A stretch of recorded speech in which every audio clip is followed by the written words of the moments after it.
Baca para hakimnya Arif lagi bijaksana, guru-guru, rakan-rakan, dan seterusnya. Sedang hadisnya dirahmati Allah sekalian. Sebelum saya mulakan cerita, izinkan saya membaca sepotong ayat. A'udzubillahi minasyaitonirrajim. Wa'tasimu bihablillahi jami'an wa la tafarraqu. Shadaqallahul azim. Maksudnya, dan berpegang teguhlah kamu semuanya pada tadi Allah, dan janganlah kamu bercerai-berai. Surah Al-Imran ayat 103. Ayat ini merupakan teguran kepada kita agar meninggalkan permusuhan dan perpecahan yang boleh melemahkan umat Islam dan membuka ruang musuh untuk menjatuhkan Islam. Kawan-kawan tahu apakah yang dimaksudkan dengan ukhuwah Islamiyah? Ukhuwah Islamiyah dalam bahasa bermaksud persaudaraan dalam Islam. Persaudaraan dalam Islam sangat penting bagi menghubungkan seluruh umat Islam di seluruh dunia. Persaudaraan pada zaman Rasulullah dibina atas dasar akidah yang sangat kukuh, hasil daripada dakwah Rasulullah. Contoh kita boleh lihat hasil daripada persaudaraan adalah penyatuan kaum Muhajirin dan Ansar. Terdapat banyak lagi kisah-kisah persaudaraan yang dapat menjadi inspirasi bagi kita semua. Hari ini saya akan menceritakan tentang kisah persaudaraan antara Rasulullah dan Sayyidina Abu Bakar. Kawan-kawan kenal siapakah Sayyidina Abu Bakar? Sayyidina Abu Bakar merupakan sahabat yang paling akrab dengan Rasulullah. Nama sebenar beliau ialah Abdullah bin Abu Quhafa. Sayyidina Abu Bakar merupakan bapa kepada Sayyidatina Aisyah, iaitu isteri Rasulullah. Selain itu, beliau juga adalah lelaki yang pertama memeluk Islam. Dan dalam peristiwa Mi'raj, Abu Jahal dengan hati telah menyebarkan fitnah bahawa Rasulullah berbohong, lalu menyebabkan ramai penangkap berasasi dengan Rasulullah dan kembali menjadi murtad. Umat Islam yang masih berpegang teguh dengan Islam lantas berjumpa dengan Sayyidina Abu Bakar, lalu bertanya mereka, "Wahai Abu Bakar, pernahkah baginda dibawa liburan dari Masjidil Haram ke Masjidil Al-Aqsa dalam satu malam saja?" Ya, betul. Ya, itu benar. Jika itu kata-kata Rasulullah, maka aku percaya. Menurut hadis Ibnu Taimiyah bermaksud, seandainya keimanan Abu Bakar ditimbang dengan keimanan penduduk bumi, sungguhnya keimanan beliau lebih berat daripada semua penduduk bumi yang ada. Sayyidina Abu Bakar diberi gelaran As-Siddiq kerana membenarkan segala perkataan dan tindakan Rasulullah dan tentang peristiwa Mi'raj.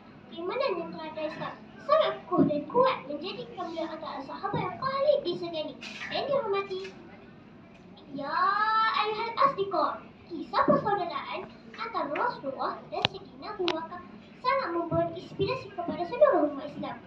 Antara kisah yang dapat dilihat apabila Sayyidina Abu Bakar mengikut Rasulullah bersembunyi di gua Tur kerana dikejar oleh kaum Quraisy yang ingin menghancurkan dakwah penyebaran Islam Rasulullah. Apabila sampai di gua Tur, Sayyidina Abu Bakar maksud terlebih dahulu untuk memastikan tiada menentang puas atau berbisa sambil berkata, "Wahai Rasulullah, janganlah kau masuk terlebih dahulu sebelum aku masuk."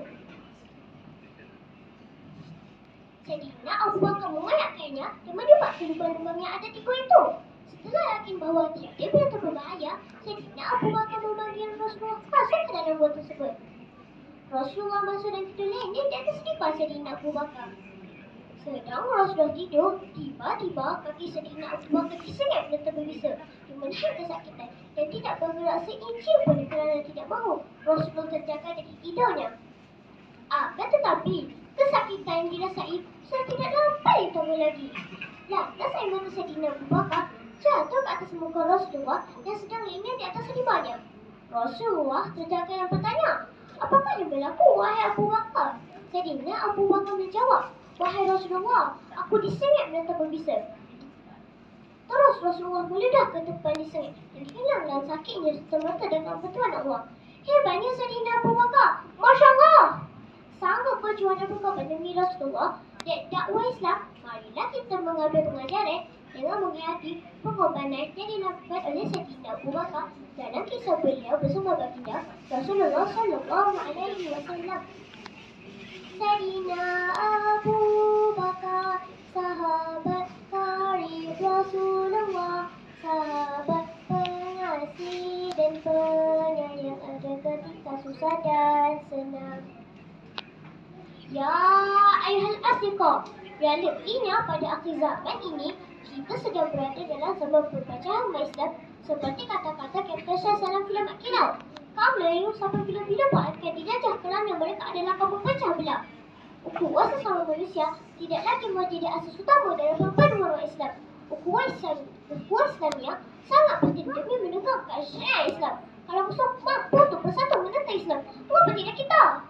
Sebelum saya akhiri cerita saya pada hari ini, ayo semua kita bersatu dalam menegakkan syariat Allah. Takbir! Jom kawan-kawan kita berdoa sama-sama. Allahumma innaka ta'lamu anna hazihil qulub qad ijtama'at ala mahabbatik wa taqat ala ta'atik wa tawahadat ala da'watik wa ta'ahadat ala nusrati syariatik فوسك اللهم رابطتها وأدم ودها واهدها سبلها واملأها بنورك الذي لا يخفو واشرح صدورها بفيض الإيمان بك. Sekian, wabillahi taufiq wal hidayah. Assalamualaikum warahmatullahi wabarakatuh.